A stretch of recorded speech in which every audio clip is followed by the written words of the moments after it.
جی عامر بھائی کچھ کہہ رہے تھے، کچھ پوچھ رہے تھے، پوچھیے۔ جی جی سر، میں یہ سوال پوچھ رہا ہوں، جو ابھی شب قدر کی جو رات آ رہی ہے، اس میں استغفار کیسے کیا جائے گا؟ کیا پڑھا جائے گا؟ کیسے کر سکتے ہیں؟ اچھا اچھا اچھا، آپ پچھلی کلاس میں تھے نہیں غالباً نا؟ دیکھیے، جی ایک تو یہ رات جو ہے شب قدر کی نہیں بلکہ شب برات ہے۔ شب فارسی میں رات کو کہتے ہیں، اور لیل کہتے ہیں عربی میں رات کو۔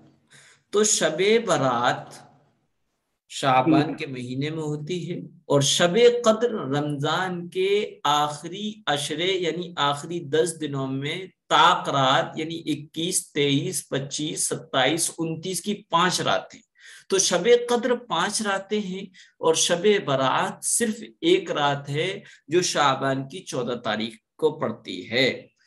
تو شعبان کی یہ شب برات جسے جو تقریباً جمعے کے دن پڑے گی، جمعے کی دن گزرنے کے بعد جو رات آئے گی وہ شعبان کی 14ویں رات ہے، جس کو شب برات یا لیلۃ البراءت کہتے ہیں۔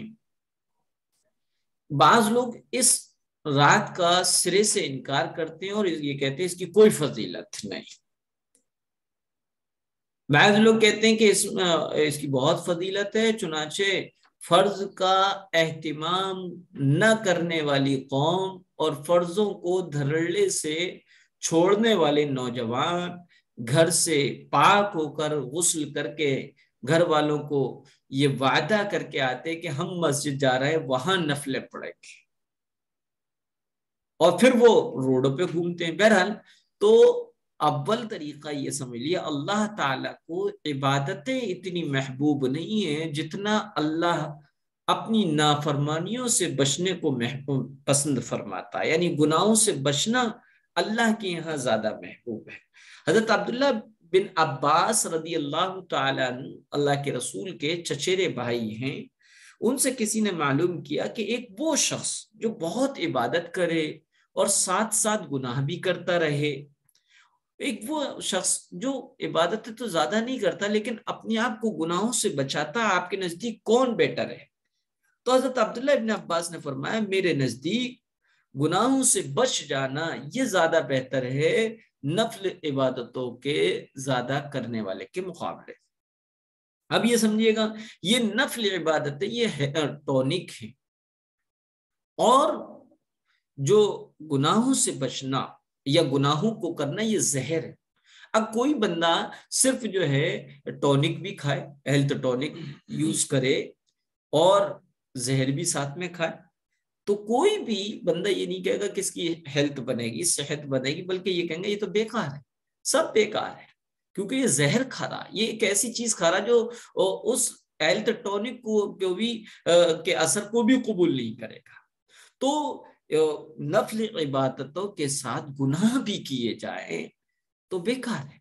ایک بندہ وہ جو فرض پڑھ رہا ہے، ہیلتھ ویلتھ کی ٹونک اس کے پاس نہیں، یعنی نفلیں کچھ نہیں ہیں، لیکن وہ کوئی چیز ایسی استعمال نہیں کرتا جو اس کے بدن اور جسم کے لیے ہانیکارک ہو یا نقصان دہ ہو، تو یقیناً وہ بندہ فٹ رہے گا۔ ہر عقل مند آدمی یہ کہے گا ہاں بھائی یہ صحت مند رہے گا، بیماریوں سے محفوظ رہے گا، کیونکہ یہ ہیلتھ ٹونک نہیں لیتا ہے، وہ یہ یعنی کہ نفلیں نہیں پڑھتا ہے، لیکن فرض عبادت جو روٹی ووٹی ہے وہ کھاتا رہتا ہے، لیکن اپنے آپ کو یہ نقصان دینے والی چیزیں یعنی گناہوں سے بچاتا، تو یقیناً وہ بندہ اس کو صحت مند ہوگا۔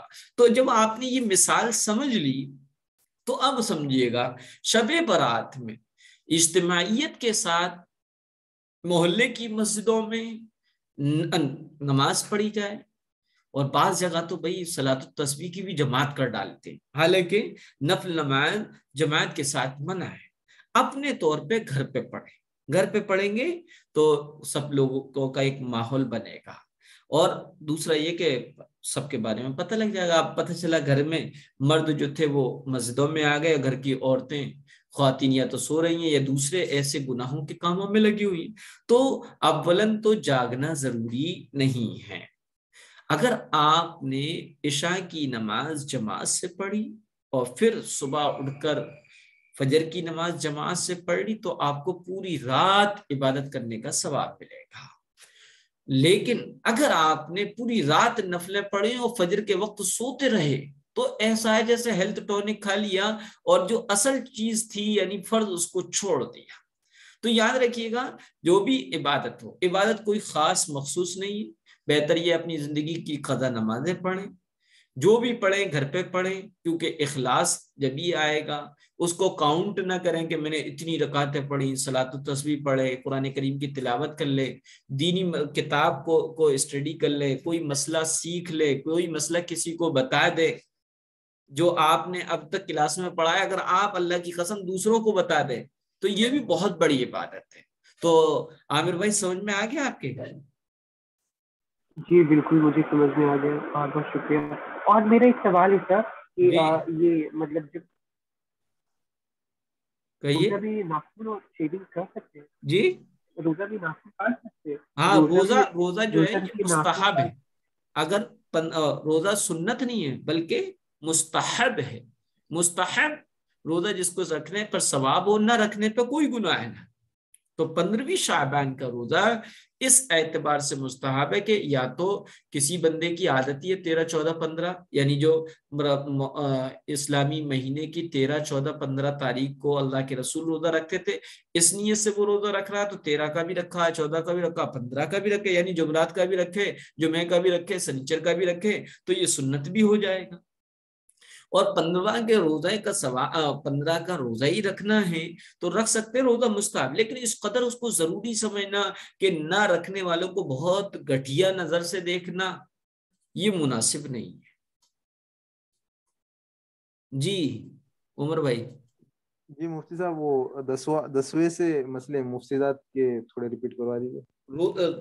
10ویں سے متعلق جو وہ مسئلہ سمجھ میں نہیں آیا اس کے بعد. سمجھ میں تو آئے، لکھنا ہے اچھا، مجھے. پیشاب پخانے کے راستے سے کوئی دوا پیٹ تک وہ 11واں ہے نا. پہنچانا یا معدے تک پہنچانا، یہ بھی، یا کوئی دوا ڈالنا جیسے کہ بواسیر وغیرہ ہو جاتے ہیں تو اس میں کچھ نہ کچھ دوا ووا لگائی جاتی ہے، یا کیپسول وغیرہ، یا جینٹس لیڈیز کے کچھ مخصوص بیماریاں ہوتی ہیں اس میں کچھ دوا رکھنی پڑتی ہے، اس کو کیپسول وغیرہ وہ بالکل حل ہو جاتا ہے، اندر پہنچ جاتا ہے. بہرحال 11ویں چیز تھی کہ پیشاب پخانے کے راستے سے کوئی دوا وغیرہ اوپر چڑھانا، یہ بھی روزے کو فاسد کر دیتا ہے یعنی توڑ دیتا ہے. 10واں تھا. 10واں دوا ہے، دوا کو بھاپ کی شکل میں منہ یا ناک سے کھینچنا. ایک تو یہ دھوئیں وغیرہ میں ہمیں بلا اختیار روڈ پہ چل رہے ہیں، بہت زیادہ دھول آ رہی ہے، وہ مٹی وغیرہ جا رہی ہے، بہت دھواں جا رہا ہے، بلا اختیار جا رہا ہے، اس سے روزے میں کوئی فرق نہیں آئے گا. لیکن کسی بھی ہوا کو، چاہے وہ دوا کی بھاپ ہو، دوا کو بھاپ کی شکل میں منہ یا ناک سے کھینچنا، چاہیے مشین کے ذریعے سے کھینچا جائے جیسے کہ وہ لگایا جاتا ہے، نیبولائزر، یا جیسے انہیلر ہے یا گیس پمپ ہوتا ہے اس کا استعمال کرنا، یا وکس وغیرہ کا بھپارا لینا، اس صورت میں یہ روزے کو توڑ دیتا ہے. جی عمر بھائی سمجھ میں آ گیا آپ کے؟ جی جی جی بالکل بالکل. اور کوئی پوچھیں گے احمد بھائی؟ مجھے سب 12واں اور 13واں ہی بتا دیجیے. 12واں اور 13واں میں بڑا بہت اچھا ہوا آپ نے سمجھ لیا. 12ویں کا مطلب یہ ہے کہ جیسے کہ صبح صادق کو جب ہم اٹھے صبح میں تو یہ خیال ہوا کہ گھڑی رک گئی تھی لیکن ہم نے نیند میں کچھ کا کچھ دیکھ لیا اور ہم نے یہ سمجھ لیا کہ ابھی سحری کا وقت ہے، جلدی جلدی کھا لیا.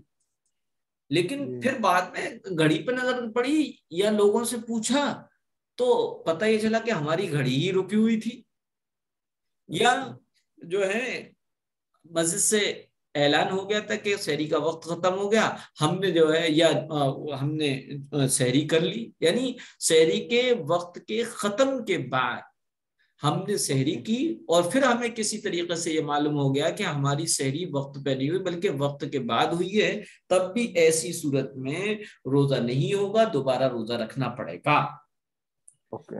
اسی طریقے سے افطار میں افطار میں کوئی ڈاؤٹ ہو گیا کہ یا تو غلطی سے محلے کے یہاں پر اعلان کر دیا انہوں نے، یا پٹاخے کسی نے بجا دیے، یا سائرن کسی نے بجا دیا، اور ہم نے بلا کسی تحقیق گھڑی دیکھے بغیر وہ جو ہے کھجور منہ میں رکھ لی، پھر بعد میں کہیں سے اعلان کیا گیا، تب ہمیں احساس ہوا کہ ہم نے افطار جو ہے وقت سے پہلے کر لیا تھا، یہ معلوم ہوا، تو ایسی صورت میں روزہ نہیں ہوگا، عید کے بعد اس روزے کی قضا رکھنی پڑے گی، روزہ ٹوٹ جائے گا۔ صحیح ہے۔